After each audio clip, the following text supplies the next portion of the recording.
আমাদের নবী এমন একজন নবী আল্লাহ পাক দান করেছেন,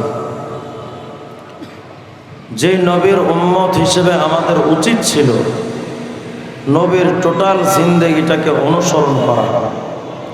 কিন্তু দুঃখজনক হলো সত্য, হিন্দুরা রামকৃষ্ণ, রামচন্দ্র, যুধিষ্ঠির, মনু বুদ্ধদেবকে মানে, বৌদ্ধরা বুদ্ধদেবকে মানে, জৈনরা মহাবীর জৈনকে মানে,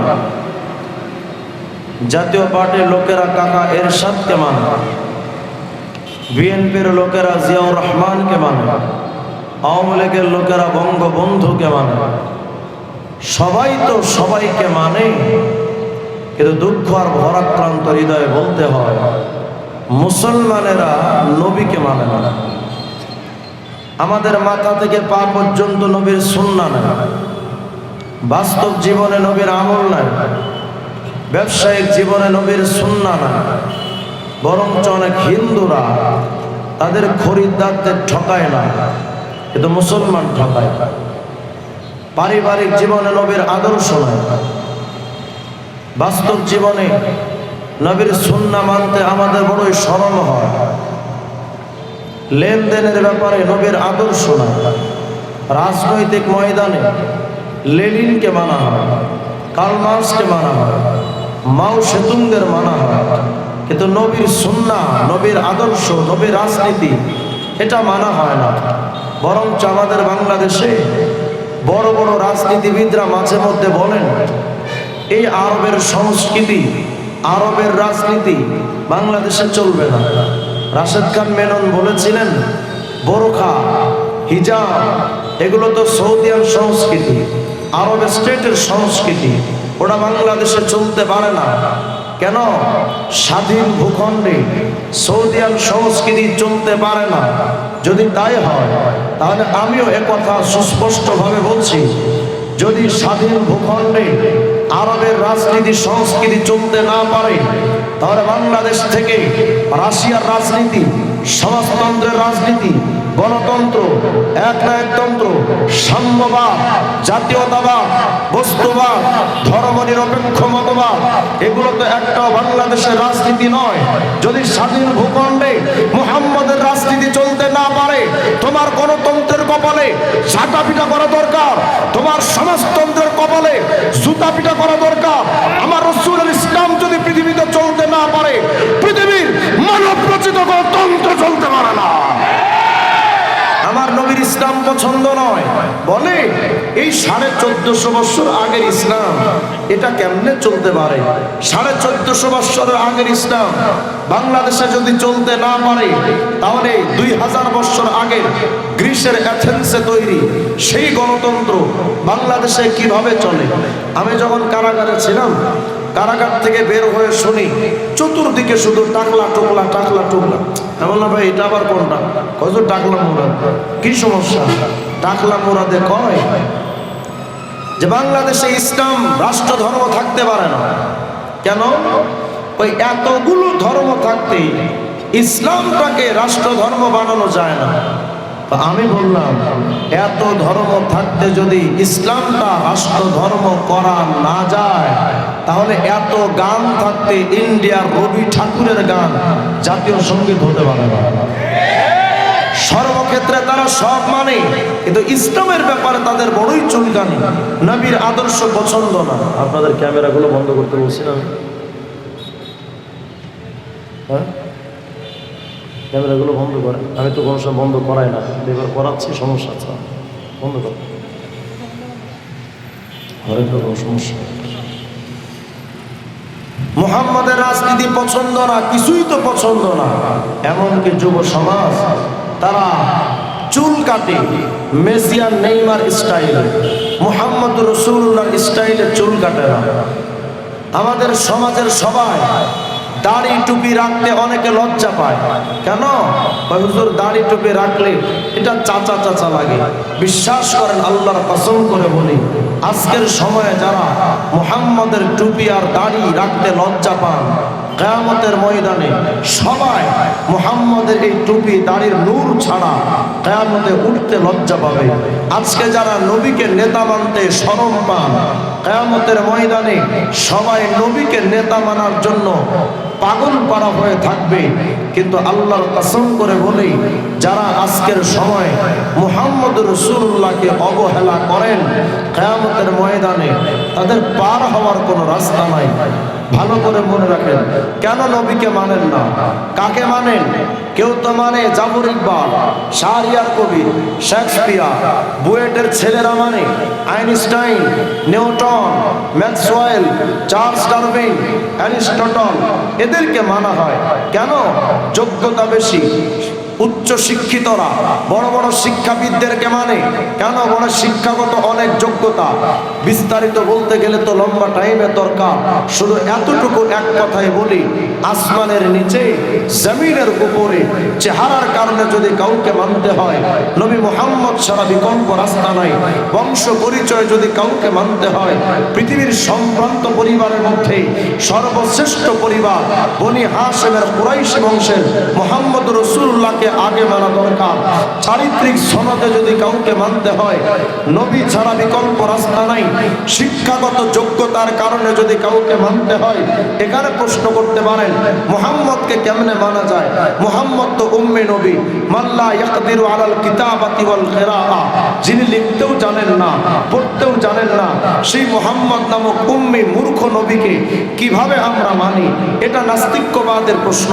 আমরা স্পষ্ট করে বলি, মুহাম্মদ রাসূলুল্লাহ স্কুলে পড়েননি এর অর্থ মূর্খতা নয়, কলেজে যাননি এর অর্থ মূর্খতা নয়।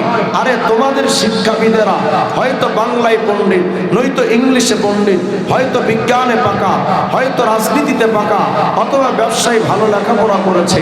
তোমাদের শিক্ষাবিদরা এক বিষয়ে পণ্ডিত, অথচ খরিদাতুল আজাইব নামক কিতাব খুলে দেখেন, আব্দুল্লাহ ইবনে সালাম ইহুদিদের পণ্ডিত ছিলেন।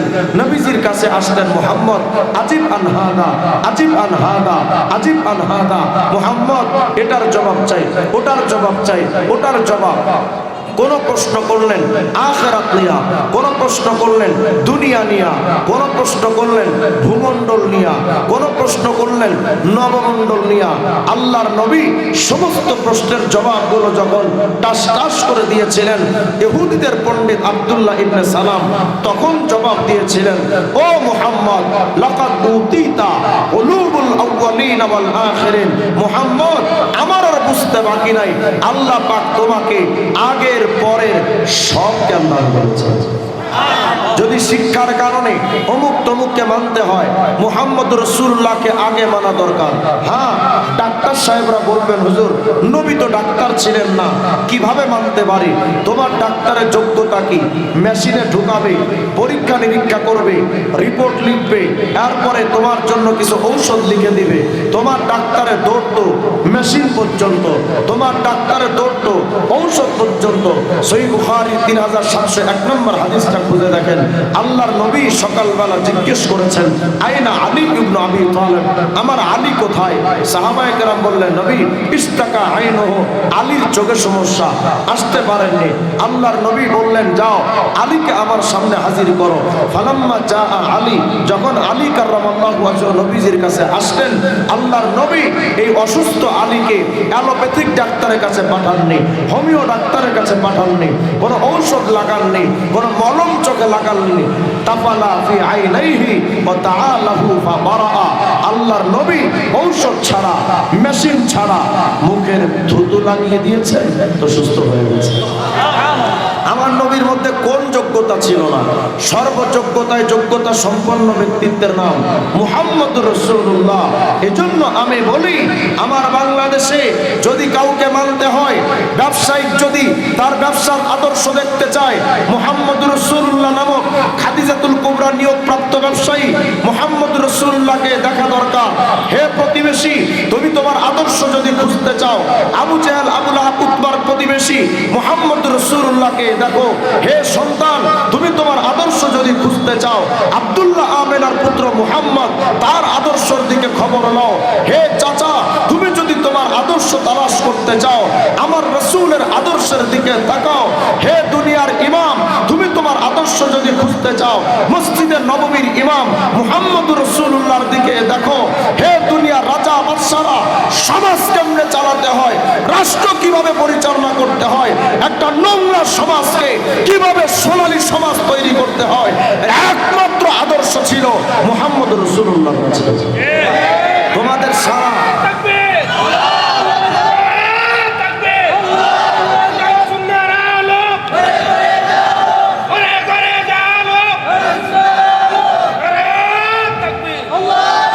আমার রাসূলের মধ্যে সব আদর্শ বিরাজমান ছিল, কিন্তু দুঃখজনক হলো সত্য, আজকের সমাজের মানুষরা সেই নবীকে মডেল মানে না। মুসলমান মাথায় টুপি দেয় না, গায়ে পাঞ্জাবি লাগায় না, দাড়ি রাখে না, নবীর সুন্নাহ রাখে না।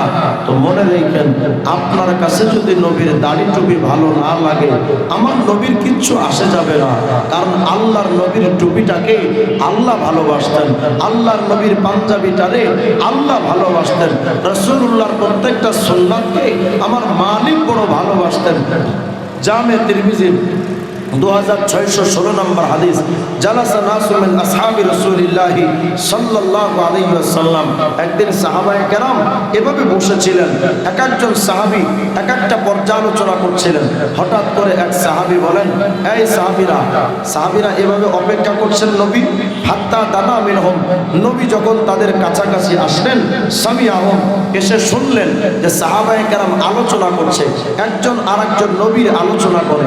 কোন এক সাহাবী বলেন, এই সাহাবীরা জানো কি হয়েছে? বলে, ইত্তাখাদাল্লাহু মিন খালকিহি খলিলা, ইত্তাখাদাল্লাহু মিন ইব্রাহিম খলিলা।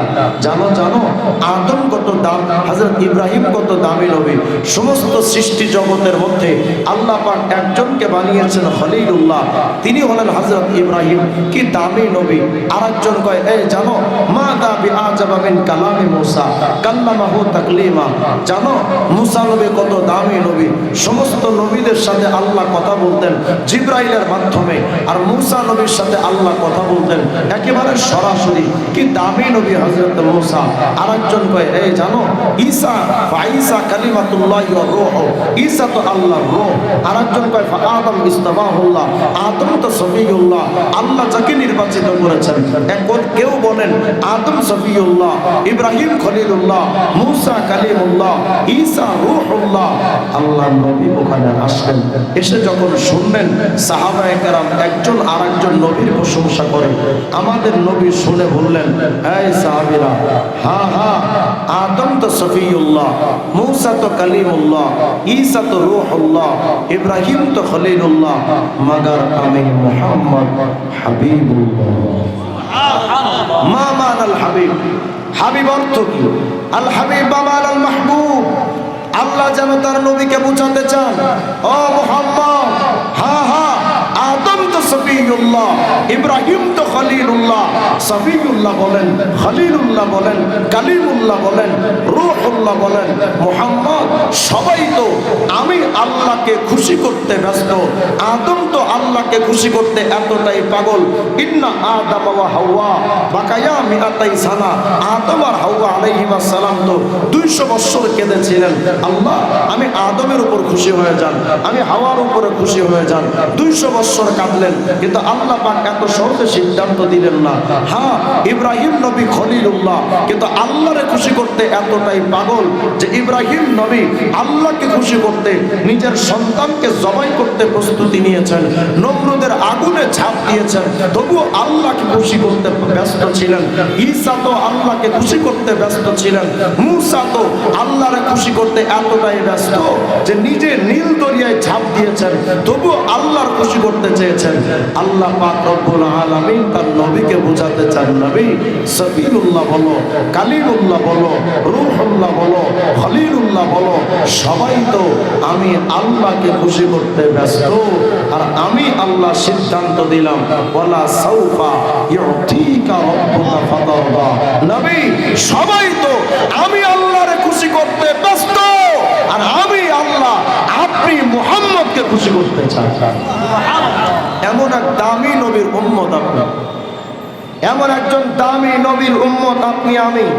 কিন্তু হায় আফসোস, ওই নবীর সব কিছু আমার আল্লাহর কাছে প্রিয়, কিন্তু আপনার আমার কাছে প্রিয় না। আপনার আমার কাছে ভালো লাগে না। আজকে তো নবীকে গালমন্দ করে নাস্তিক আসাদ নূরের মতো বাদান মারা। আমার নবীর চরিত্র নিয়ে প্রশ্ন করে তসলিমা নাসরিনের মতো একেবারে ফরমালিন মুক্ত লুচ্চাগুলো আমার নবীর জীবনী নিয়ে প্রশ্ন করে নাস্তিকবাদ। কিন্তু আল্লাহ পাক চ্যালেঞ্জ করেছেন, নবী আমি আল্লাহ ওয়াদা দিচ্ছি, ইন্না নাহনু নাযালনা যিকরা ওয়া ইন্না লাহু লাহাফিজুন। ও নবী, কোরআনের হেফাজতের জিম্মাদার আমি আল্লাহ। আল্লাহ বলেন, ওই বসেন, আজীব অবস্থা।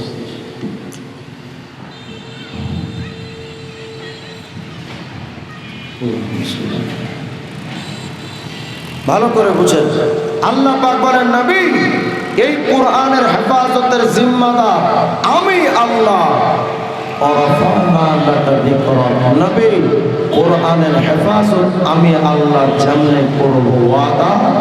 নবী সারা দুনিয়ার মানুষ যদি আপনাকে অপমান করতে চায়, আমি আল্লাহ ওয়াদা দিলাম আপনার শান, আপনার মান, আপনার ইজ্জত, আপনার দাম আমি আল্লাহ অনেক অনেক উপরে উঠাবো।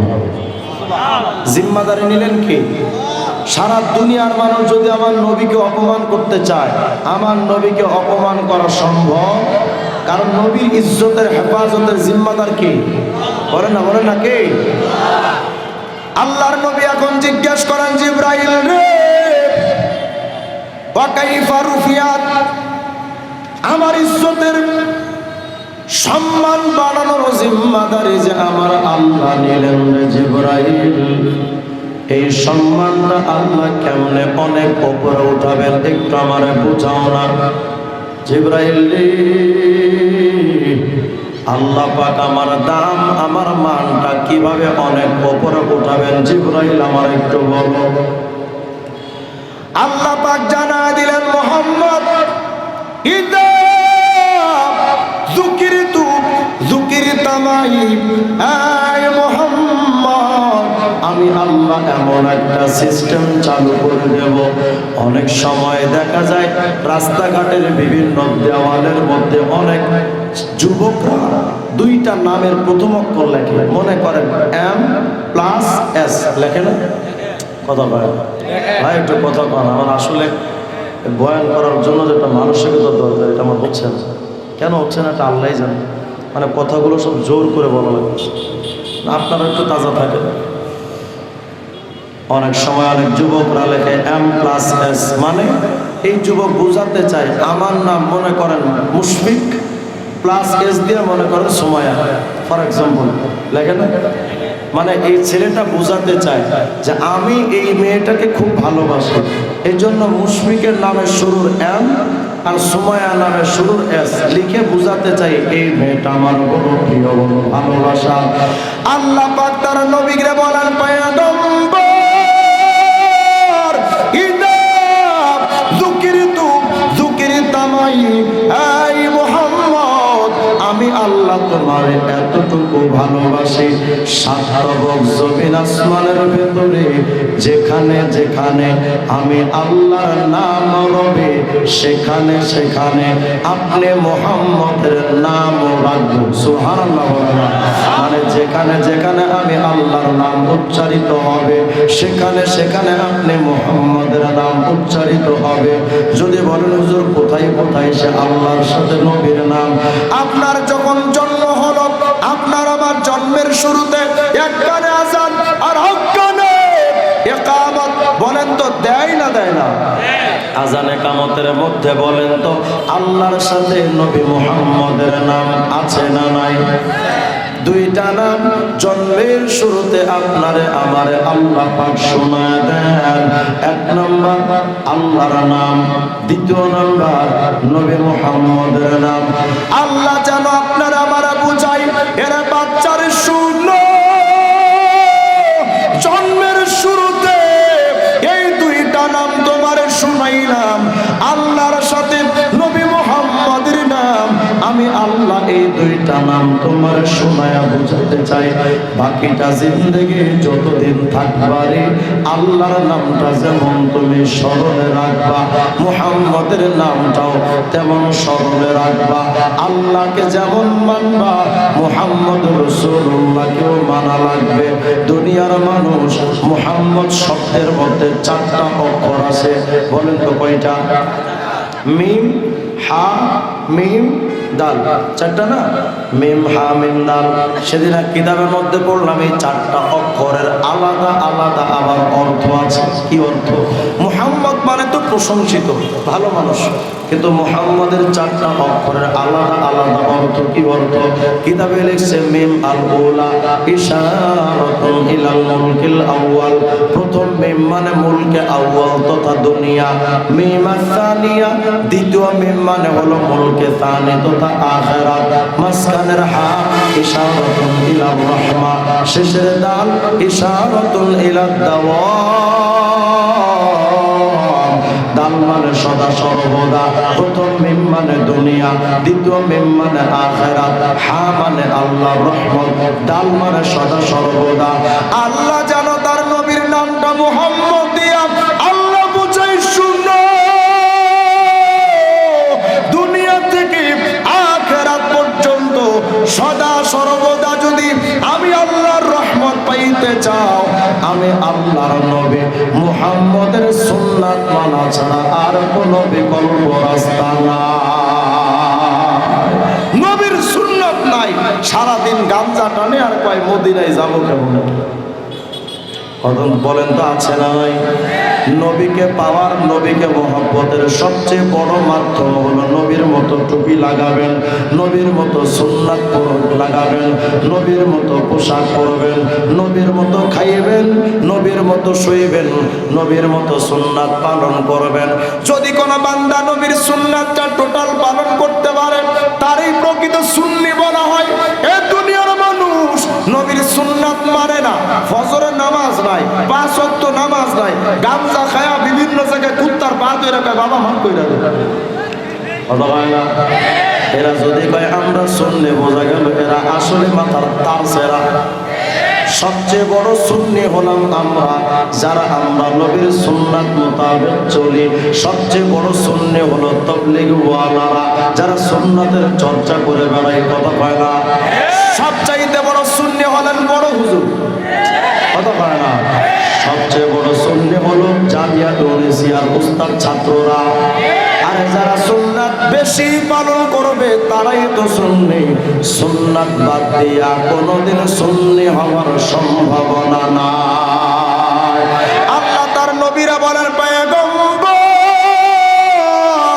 যেখানে আমি আল্লাহর নাম, সেখানে আপনি নবী মুহাম্মদের নাম হবে।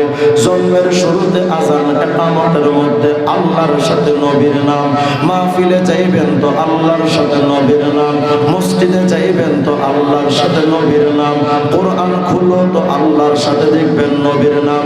বুখারী, মুসলিম, তিরমিজি, সুনানে নাসাই, ইবনে মাজাহ, আবু দাউদ, আত-তারগীব ওয়া তারহিব, মুসনাদে আহমদ, জামে সগীর, যত কিতাব খুলবেন আল্লাহর সাথে নবীর নাম।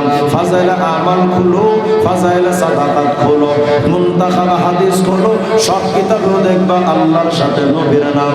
খানকায় যাও, খানকাতেও আল্লাহর সাথে নবীর নাম। মসজিদে ঢুকবা, ওখানেও আল্লাহর সাথে নবীর নাম। 5 ওয়াক্ত নামাজের আগে ওযু কইরা যখন মসজিদে ঢুকতে যাইবা, ওযু করার পর যে দোয়াটা পড়া হয়, ওই দোয়ার মধ্যেও দেখবেন আল্লাহর সাথে নবীর নাম। মসজিদে যখন ঢুকবেন 3টা দোয়া, প্রথম দোয়াতে দেখবেন আল্লাহর নাম, দ্বিতীয় দোয়াতে দেখবেন নবী মুহাম্মদ রাসূলুল্লাহর নাম। মসজিদে যখন ঢুকবেন, মুয়াজ্জিন যখন আযান দেয়, আযানের মধ্যেও শুনবেন আল্লাহর সাথে নবীর নাম, ইকামতের মধ্যেও শুনবেন আল্লাহর সাথে নবীর নাম।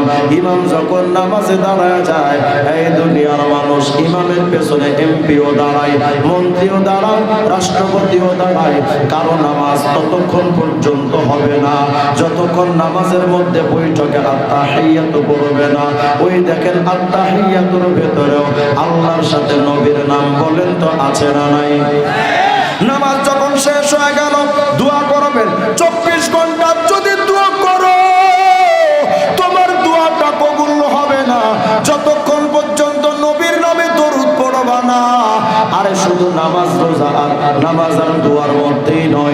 এইভাবে করে 24টা ঘন্টা তুমি পরতে পরতে 7টা জমিন আসমান খুঁজবা, সব জায়গায় আল্লাহর সাথে নবীর নামের ধ্বনি উচ্চারিত হয়। সমস্ত কুল কায়নাত আল্লাহর নামের তাসবিহ পড়ে, সমস্ত কুল কায়নাত নবীর নামে দরুদ পড়ে, সব জায়গায় আল্লাহর সাথে নবী। ভাবতেছেন যে হুজুর শুধু আপনারা মোল্লারাই তো আল্লাহর আর নবীর নাম কন, আর তো কেউ কয় না। ভুল কথা। আজীবন আকাম কুকাম করার পর আপনাদের এলাকার আলেম বিদ্বেষী ওরাও যখন ভোট চাইতে যায়, 5টা বছর আকাম কুকাম কইরাও দেখবে